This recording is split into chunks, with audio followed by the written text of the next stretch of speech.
management, eyes, whatever you want to call it. The particular one on Ramona, there's 3 managers there. They won't all 3 be there 24/7, but 3 managers that are the point of contact there at that particular one. I can't speak for all of them, but that's in this particular case. I know a response to Karen's question. This one on Ramona, we are aware of the 3 other homes that this owner owns, and we have the list of calls. There has not been a code enforcement call on any of those since 2018.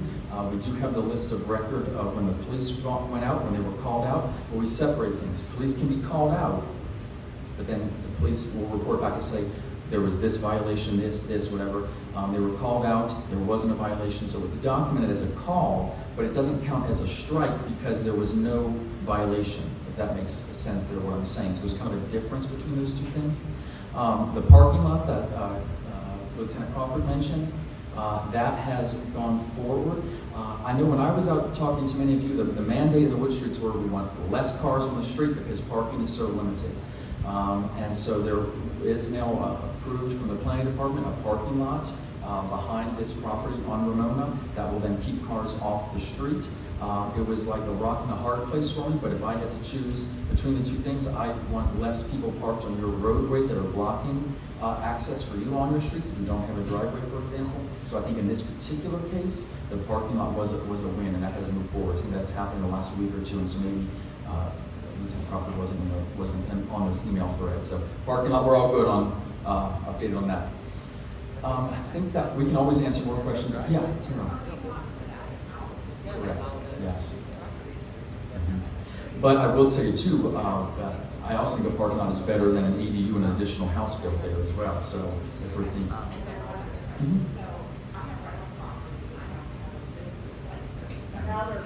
I'll repeat back the question. Yes.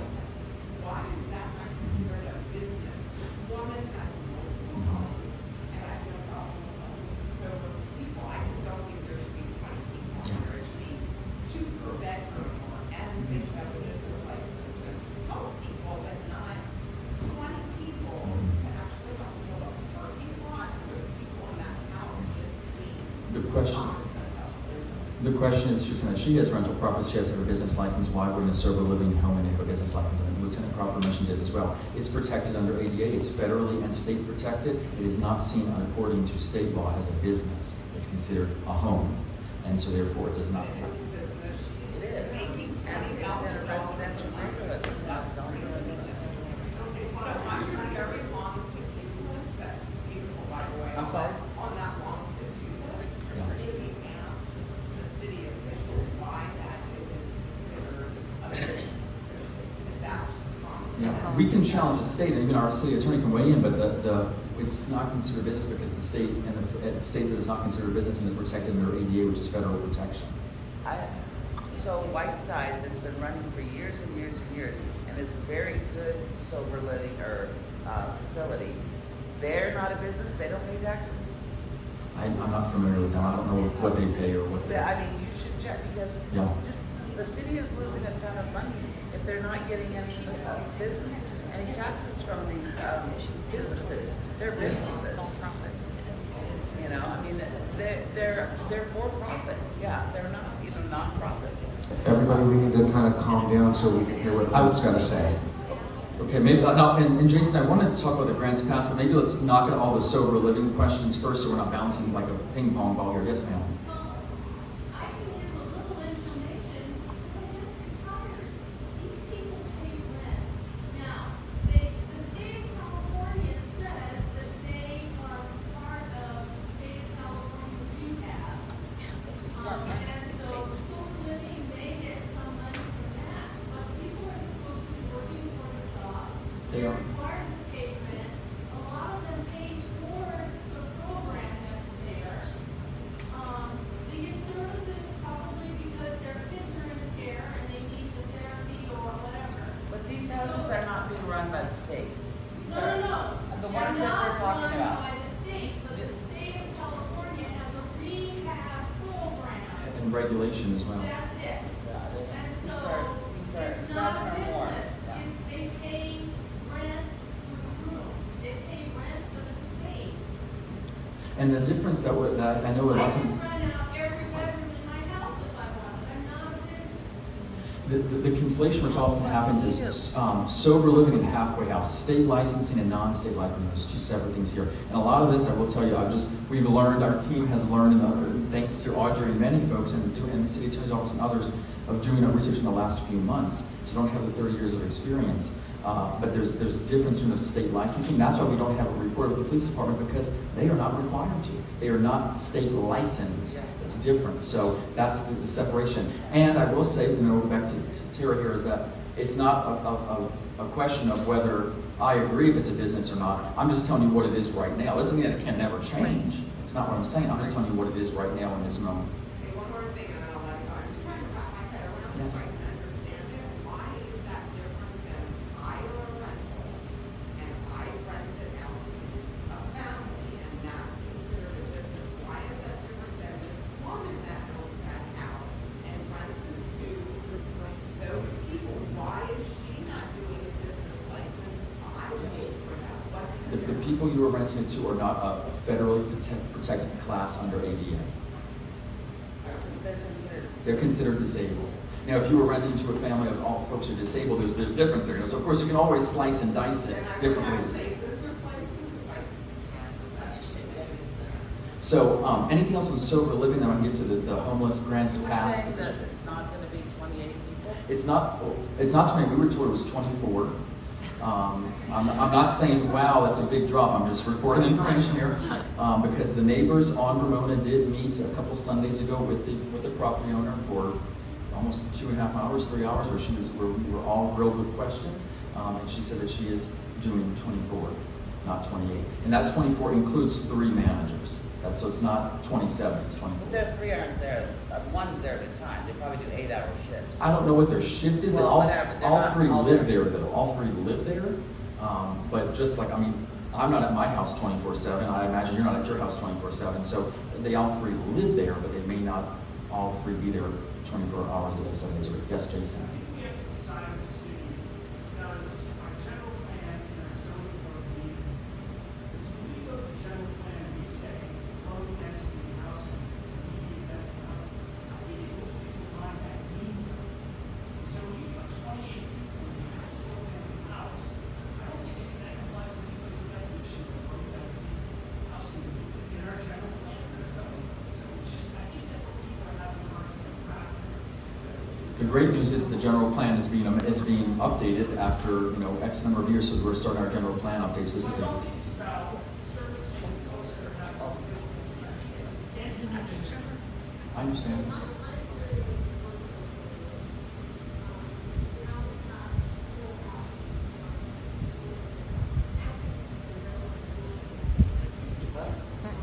I think I can hear now. You said that your experience, they're not all there all the time.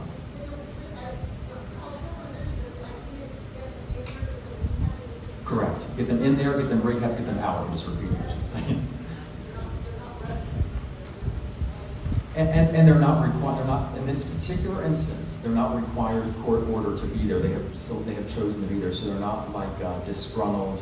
I don't want to be here, and so therefore I'm going to go destroy your neighborhood because I'm mad as hell that I'm here. These folks are living here by choice, not by state mandate. Anything else on the sober living before I can move into another equally exciting topic of homelessness? I have one more question. Yes, ma'am. How are they gonna access that parking lot if the opening on Larchwood is not, because the gentleman, That's all been worked out with That's planning it. and the city attorney's office, so it will be They take some accessed of from his Larchwood. land. I don't know what that, so some things as minute as that, they don't usually include elected officials on because city staff work with the city manager on that, and we try to walk a fine line between elected official influence, and I'm actually very guilty, to be totally frank with you, guilty of oftentimes going past that line because I come from the city staff side, and so I'm used to being going everywhere all at once, and I have to remind myself that the necessary lines of distinction. So that was decided with city manager, city attorney, city planning department. It was 2.5 feet of this gentleman's property that they would need access to. I think they came to a settlement there. I was not part of those discussions. Can she also build an ADU into that? She could, but she's spending money to do a parking lot, so she wouldn't be doing an ADU on top of a parking lot that she's spending money on. I mean, if she wants to. I asked her if she's doing an ADU and she said no, for what, So, okay, anything else on that topic for homelessness? I got one. Yes, sir. So, quick question. The voice Just is loud. hypothetical. If a couple of our neighbors wanted to, could we actually go downtown to one of these nice apartment buildings like the Loft and make a sober living there with their rules and regulations, or would they not accept something like this? That's a question I cannot answer. That's a question for the plan. There's always, if we want to get in the weeds of specific, well, if I were to go at this address, what would happen here? I can't answer that question. The obvious reason I asked that is I would say, would you like this in your place by any chance? And I know you probably don't want to say it out loud, but that's what a lot of us just want to know. Yeah, well, I think I shared a little bit last time. These are challenging topics, but it's not that's really neither here nor there. The question is, I'm tasked with, what is the city ordinance? What is the state ordinance? Are they following the law? Are they following code enforcement rules? Are they following code fire together? That's what I'm tasked with doing. It's not Philip's Rules of Order in that way. We're kind of worried because it feels like a nuisance neighbor when we hear, if we keep talking about this, we might hear from a lawyer. And I've heard that from the direct neighbor who's directly next door, who is scared to come to this meeting and scared to talk because he's like, Dad, I am definitely scared of whatever damage this lady can do to my business. And that's what he told me to say tonight. I've not been told that, saying, Philip, stand down or you're going to hear from our attorney. I haven't been told that. I don't know if someone else has been told that, then you may have been told that. I personally have not been told that. My staff has not been told that. Yeah, Wendy.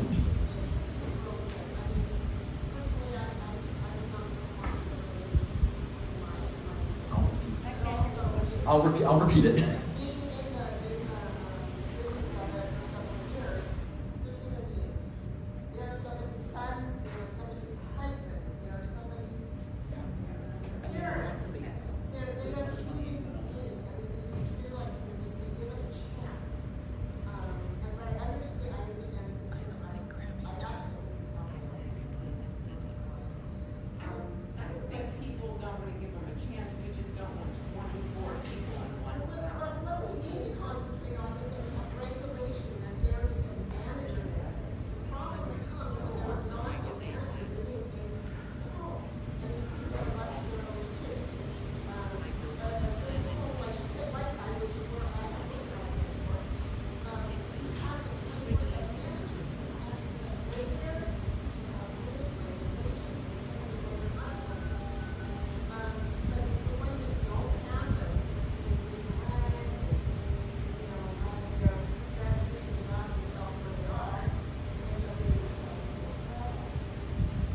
The comment was just that, can I share what street you live on? Is that okay? But Wendy lives on Brentwood, Beechwood, between these. And she said she wouldn't want one on her street necessarily, but she was saying these are people's brothers, fathers, cousins, whatnot. But it's the issue of, or the focus on having a regular manager on site. Lieutenant Crawford, you had something? Yes, indeed. There are very few regulations on solar homes. One of which is to have one. So when you learn anything about it, it's one of the things that you learn about solar homes. The first thing we do is send code enforcement out to inspect that indeed they do have housing managers. So that the folks have access to the community themselves. They don't require them to do themselves. Essentially, all regulations they have. So we list that everyone I'm aware of in this area does have on-site managers. Now, I'll schedule appointments when we knock on the door and make sure that managers there. Now, we have been tipped off on, there are, of course, there's some bad actors. I know Highland Place is having some issues, so we're working with Susan Straight, lives at the corner of Highland and Brockton, to deal with some issues on her street. So it's not, of course, a one-size-fits-all. It's not like all are wonderful, all are bad, of course. So it's that work.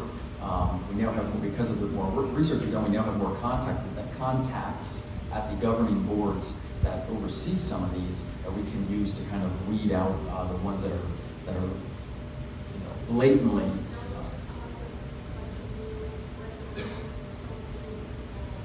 Some cities in Orange County did have, and then they've lost at the California Superior Court over those regulations.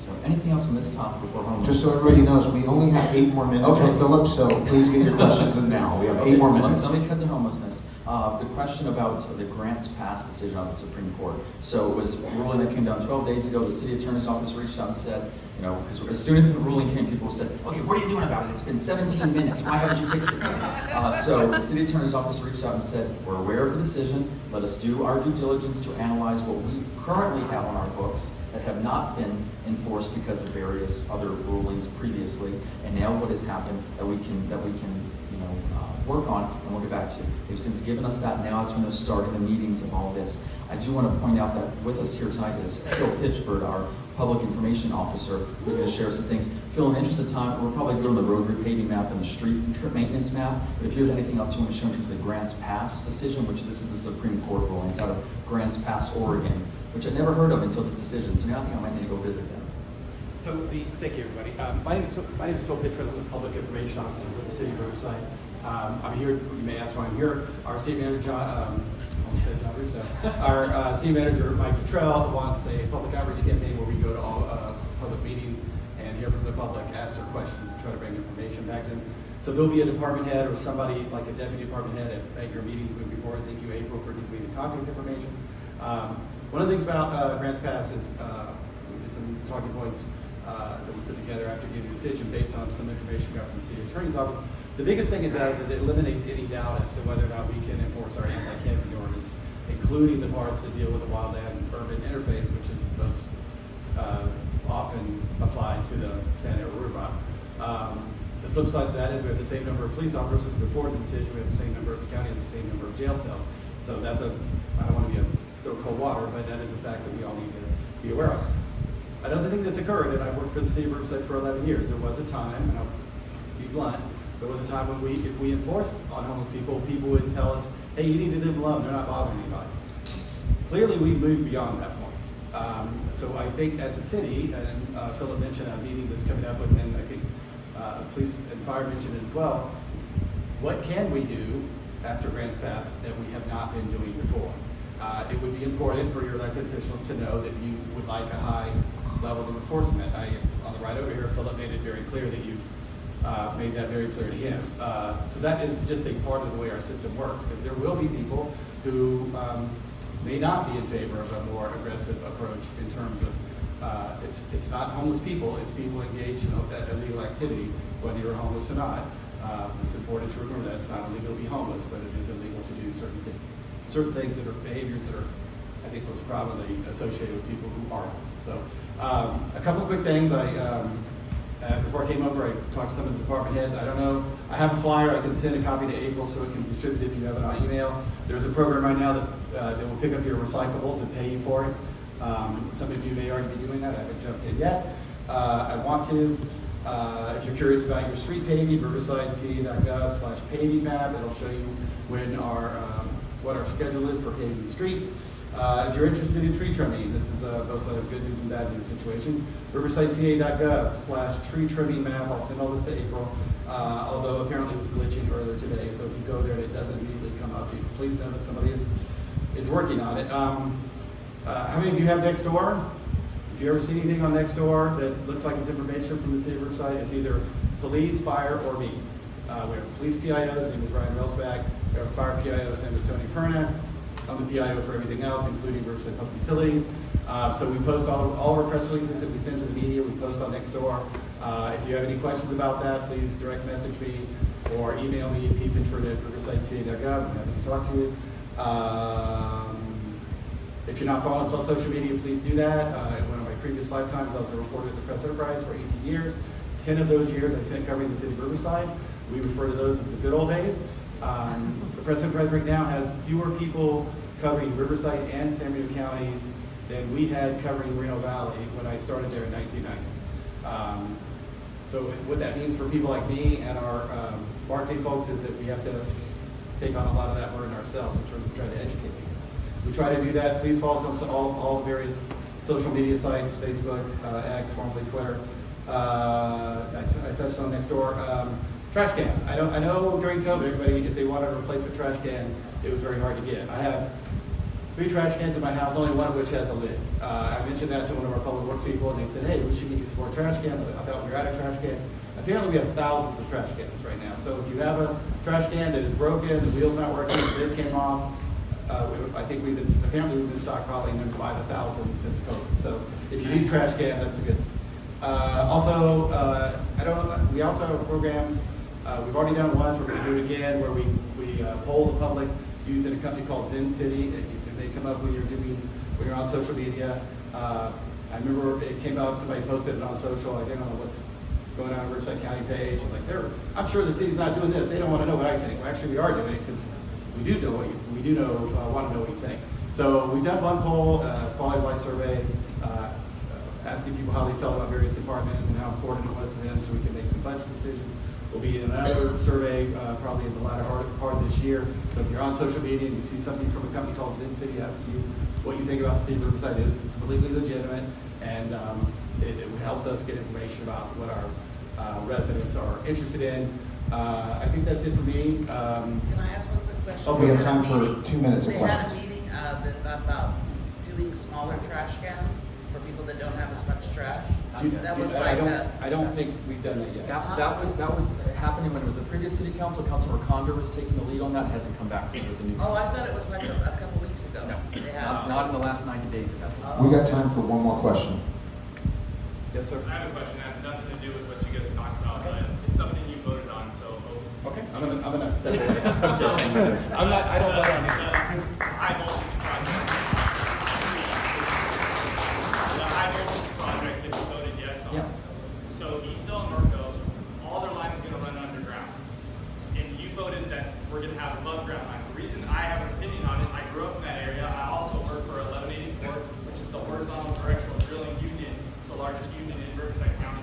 My question is, why did you vote yes to have those above ground when we could easily put them underground? You said at the council meeting, you said it was a buzzword. Horizontal directional drilling is a buzzword. It's not a buzzword. I do it every single day.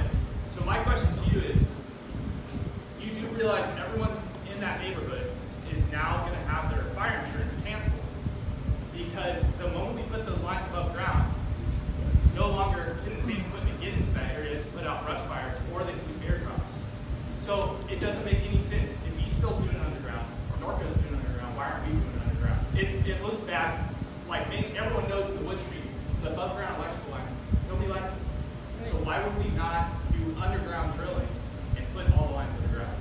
Thank you. The question, or my comments from that night, which was May 11th or 12th, somewhere in that range, were kind of taken out of context. People thought that I meant that underground wires don't exist. That they're saying that it was a buzzword means that there's no such thing as underground, and that's not what I meant.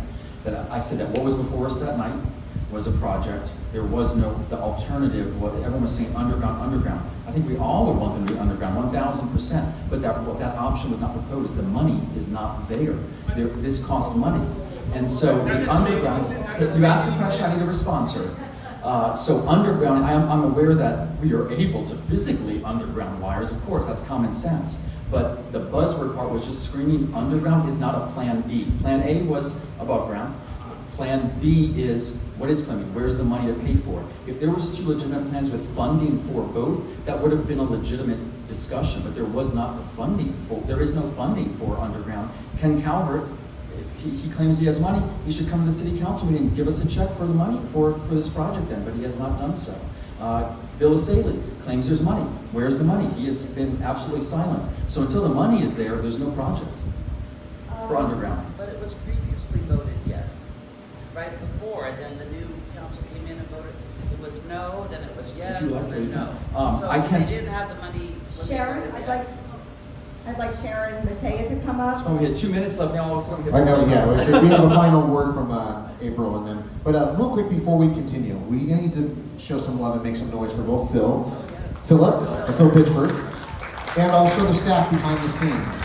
And we are very thankful that you were here tonight, Philip. Are you gonna stick around a little bit to talk to people? So if you have any more questions, yeah, definitely go outside and talk to them, but we're gonna have just a couple more words, so. So one of the things I've worked for the city for 11 years. About 8 of those I've worked at RTRP, both as a public information officer and part of a group that is really trying hard to get a second connection to the Straight Guide Bridge. You may know we have one connection. it's very important that we get a second. If you don't, if you need any evidence of that, look what's going on right now in Houston, Texas. It's a pretty grim situation. RTRP's been in the works for a very long time. One of the things that is somewhat problematic is once you get approval, you have a whole new group of people who move into the area, and in retrospect, you can make a strong argument that there should have been a reciprocal education process, because typically people, they educate, they get feedback, which we did quite a bit of that, and they got the approval, and literally, I think, the day before the COVID shutdowns, we had the approval, and then the COVID shut down the next day. We went through a very long process over 3 years. It was spearheaded by Councilmember Steve Hemingway, who represents people who live in that area, to request what was in. It's above ground in the city of Riverside. It is underground in the city of River Valley. One of the reasons was undergrounding the whole thing would turn it into a $1 billion project, and there was concern that the project would not get approved, and we need the project very badly. There was also a lawsuit by a developer in the River Valley, which is one of the reasons undergrounding got approved there. So because it was above ground here, it had to go to the CPUC, which is the company that, or the government agency that oversees this. Norco sought what's called a petition for modification, asking for undergrounding. The CPUC rejected that. So as a result, the money that is attached to the project is attached to a project that is above ground in Riverside. Could we start over? Yes, we could. It would probably 5 to 10 years down the road when we have a project, and it would, in all likelihood, and I'm happy to hear disagreement from people, in all likelihood we would have to pay for that, and it would. The Councilmember Hembe was not interested in doing that because he was concerned it would create a sizable rate increase. So that's how we've gotten here. It's a long and tortured process. We've tried to do the best we can to explain it along the way. Clearly, I think we could have done better, to be blunt. Yes, ma'am? We're gonna hold your question. Yeah, we have to Cheryl, actually we're cut it gonna off hold your because we're right question. at the time. We've got Sharon Matea here. She'd like to say a few words about the RTRP. Hi, I came to listen, I really didn't come to talk. So let's see what information I might be able to share with you of relevancy. First, let me tell you a little bit about it will impact slightly Ward 1, not just Ward 7. Can y'all hear me, by the way? Yes. Okay, I didn't know if this was low enough. The towers they're anticipating putting up will be 45 towers in 9 miles. 45. They will be taller than City Hall. They will be about 180 to 190 feet tall. Do you know what that footprint's going to be? 100 feet diameter. Each tower needs to connect. Think of the amount of cement, and I don't know if any of you years back read Aldous Huxley's The Cement Jungle. This will give a cement jungle to Ward 7 and to parts of Ward 1. It's going to decimate what the city has called the gem of the city, which is the Hidden Valley Wildlife Nature Reserve. An amazing area that's used not just by Ward 7 and not just by the city of Riverside. We're the Inland Empire. It's used by everybody. It is used by people from LA and Orange County. And for what? Bird watching, horseback riding, hiking, jogging. Education. Definitely, thank you so much. They have an education center there for children, teaching them ecology and environmental concerns, and we are going to decimate what we are teaching in that area. I'd like to address the money. That is one of those teeter-totters. What do you believe and what do you hear? Chuck Conder, City Councilman Ward 4 was very clear at the City Council meeting when he said the money is there. It's federal money. Billions of dollars have been designated this year specifically for power concerns, undergrounding in safety areas. Right now, this is a Tier 2 fire area, currently, but we know it's really a 3. They're waiting until the end of the election, at the end of the year, And they're going to come out then that this is really a tier 3. Now I'm going to apologize for one thing. I just got these new aligners for straightening teeth. Today is my first day wearing them, and I may not be enunciating well, so bear with me on that one. So the money is there. It just isn't here in Riverside, and it cannot get designated for Riverside until we, the city, can go to Sacramento and give them the amount of the project. That's all they're asking for. Condor and Calvert both approached them and said, we would like to tap into this money for our city, and they said, great, give us an amount. We need to know what the project will cost. Our councilman had to say, we don't know, I don't know, because Edison will not tell us what the project will cost. Pretty sad. Pretty sad that we are losing out on the opportunity unless our city council wants to open up again and explore getting this money that's sitting there. What's the worst that can happen? We ask for the money and we don't get it. Did that stop the project? No, because the project's never started. Edison has been disingenuous with our city, with our staff, with our council, and with the media. They have said they're shovel ready, and they have said shovel ready for a number of years, and they blame the city of Riverside that the project hasn't gone forward. Not true. They've never started the project because they don't have their easements yet. A Norco resident who's very wealthy and owns some property where they want to use that for an easement refuses to give it to them. He doesn't need the money. So even if they want to pay him millions, I think he already has that. He does not want to lose his view. What are we going to lose here? We're going to lose, social justice. Ward 7 is already a disadvantaged community, and the state wants to protect disadvantaged communities. They will lose their generational wealth. These people, their money is in their home. When they die, it goes to their children. What happens when their property values go down 30%? Because 190-foot towers are behind their homes. They've lost that. We're talking social injustice. We're talking fire.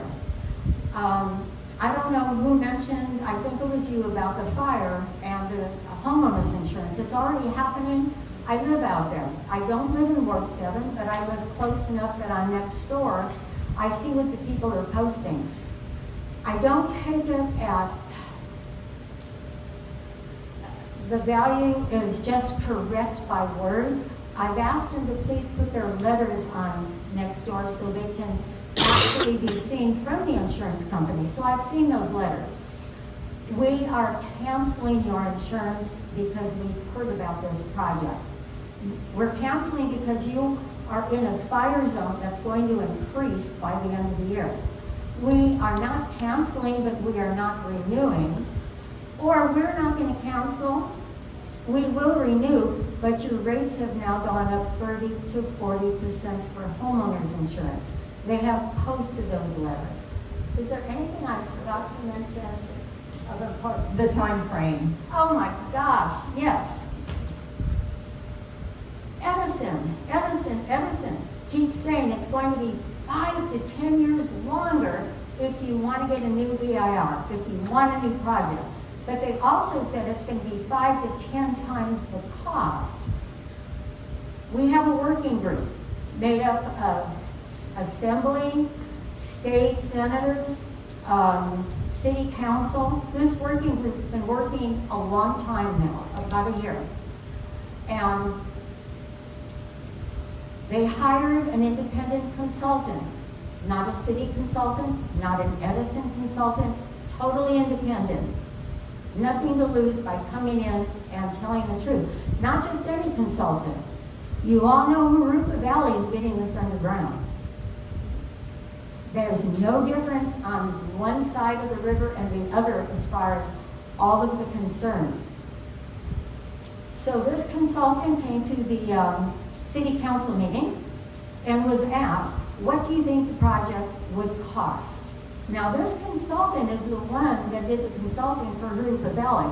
They were already very aware of all of the project. And so they didn't come in cold. They came in already well educated. They came in with a cost, and I don't want to exaggerate, but I think it was about 1/4 of the cost, and no, I think it was 1/10 of the cost that Edison had given us. The Edison representative was in the room that night. Councilman Hemingway looked at Mark Cloud, who was the representative, and said, do you agree with what this consultant just said? Mark Cloud quietly said, yes. Okay, that's Edison saying yes to about 1/10 of what they've been telling our council and our staff for the last 18 years. How long is it going to take? How much will it delay the project if we did a new AR and started again? The independent consultant said probably we'd have to add on another 2 years. Could be 3, but all projects go longer, we know that. He didn't say maybe 3, he said about 2. Again, Councilman Hemingway looked at Mark Cloud, Edison's rep, and said, do you agree with that number? And he said, yes. So we are getting, Edison has been saying this, an independent consultant is saying that. The man in Norco who will not sell for his easement,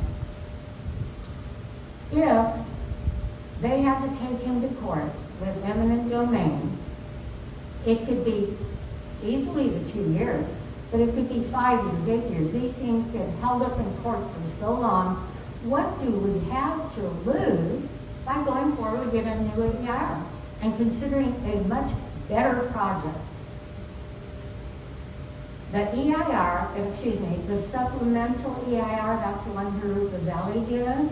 I read it, and when Sharon, let me just let everybody know in case they're not aware, an EIR is an environmental impact report. I'm so sorry.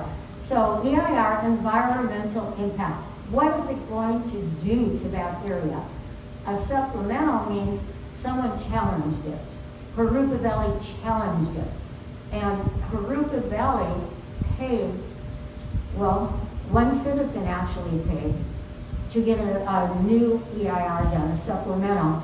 And in that, the CPUC, which is the California Public Utilities Commission, said, and this is a direct quote, we find this to be the superior project. If they're finding it superior for Rupa Valley, why not us? You heard that Norco petition to do the same thing, and it was rejected. It was on a technicality. It wasn't on anything substantial. It was on a date, a time frame that had not been met. And it had not been met by Norco. Simply, they have been misadvised by an attorney. This is a horrible project. It's going to ruin a ward. That's 1/7 of our city. And if we think that businesses are not going to come to Riverside because we're delaying the project by 2 years, I'm going to really question that one. I think there's bigger concerns than whether we have that second line right now and if a business chooses us. I think if we preserve that part of the city and we have something amazing to offer, how many cities have this?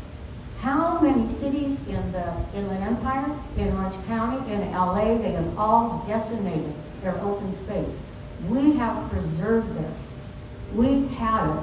We have something no one else has, and it's called a riparian area, meaning water, free running water next to a wildlife area. We are maybe the only ones in Southern California that even exist. Do we want to destroy that? We need to force Edison to give our city a cost.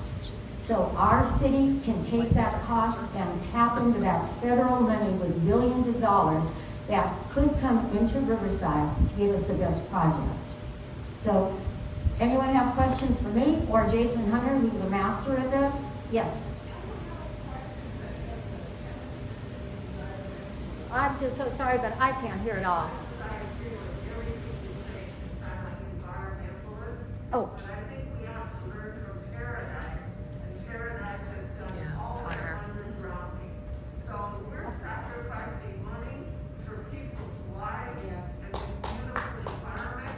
If you walk Mount Rubidoux when it's dark and look out, there's not a place in the state of California that has this beautiful view, and it boils down to money over people. So the people they should represent. My goodness, you said something that I wanted to respond to, and now I forgot what it was, and it was important. Oh, the sense of place, that's what this place is.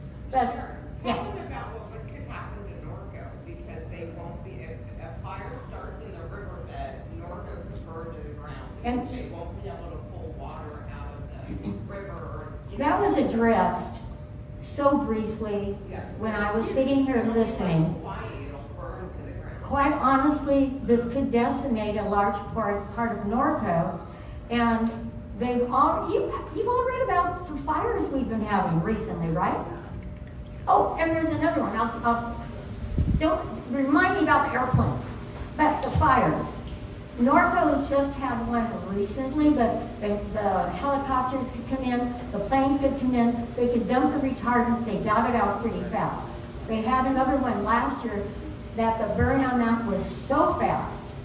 If they hadn't been able to bring in those helicopters, the mayor of that city said they might have lost a fourth of their city. These towers are going to prevent that type of fire control. Those helicopters, those planes, they can't come down in that. And I don't know if you all remember, I think it was last year in San Diego County, that helicopter that crashed and there was a fire there. Everyone was killed on it because the smoke that comes up totally takes all the vision out. So they try to bring the aircraft in. Highly dangerous, so they're not going to be able to bring them in. So thank you, Tara, so much for mentioning that. Planes, this area is surrounded by at least 3 small airports. We've already had, I've lived out there a really long time. So I can tell you factually, they've had one plane already crash in the river bottom out there. And then I think it was last year, maybe the year before, there was a crash in a neighborhood near there of a plane. Okay, what if that plane crashes into the transmission towers? Also, they say it's going to bring reliable, I know what it was I was going to say. Edison has a video out right now. Oh my gosh, go on Facebook, go to Edison. Edison says, we are so concerned with fire and fire areas, we're undergrounding everything. We are going to areas and tearing down what they have to put them underground. That's their latest video. What about us? What about Riverside? We can only do one more question because we do have to wrap this up. Okay, If the city has said that they're gonna build it, what's the process to go around the city? well, it's your city councilman. It's all up to them. Anyone can stop the project and get a better project anytime they want to. Now, you're closing the meeting down. I'm willing to stay as long as anyone wants to ask me any questions, but I think Patrick's gonna take his equipment and go home. How many people in this room would like to see that project put underground? Absolutely underground. How many people want it to remain above ground? Bill, these are your constituents, representatives. Change your vote, your deciding swing vote, it's a 4-3 vote, put the project underground. Is Ward 7 have you gone? I couldn't hear you. Is Ward 7 educated on this? Oh, big time. Have people Okay, that's a from huge Ward 7, problem. Have they gone to homes and spoken with them? Okay, huge problem. The city says they have given information, not on Phillips' watch, but this is how I found out about it. 9 years ago, I have a meeting in the West End like April has here. Mine is called RRR, Residents for Responsible Representation, and we have been meeting about 18 years now. I never heard of this project. And I'm really active in that part of town. 9 years ago, a resident came to my meeting with a stack of stuff this thick for me to read and said, Sharon, you have to do a meeting on this. It was so over my head, I didn't understand it, and I kind of put it aside until I was going to put it in the trash one day, and I thought, because I didn't get it, I thought, no, this is too irresponsible. Someone asked you to do something, so I sat down and started reading it. I was shocked over this. She found out about it through Harupa Valley, not through Riverside. Harupa Valley passed out flyers. But that was 9 years ago. Your question? No, most people in Ward 7 don't know about it. I was talking to a landscaper out there who has a property overlooking this. He's lived there for years.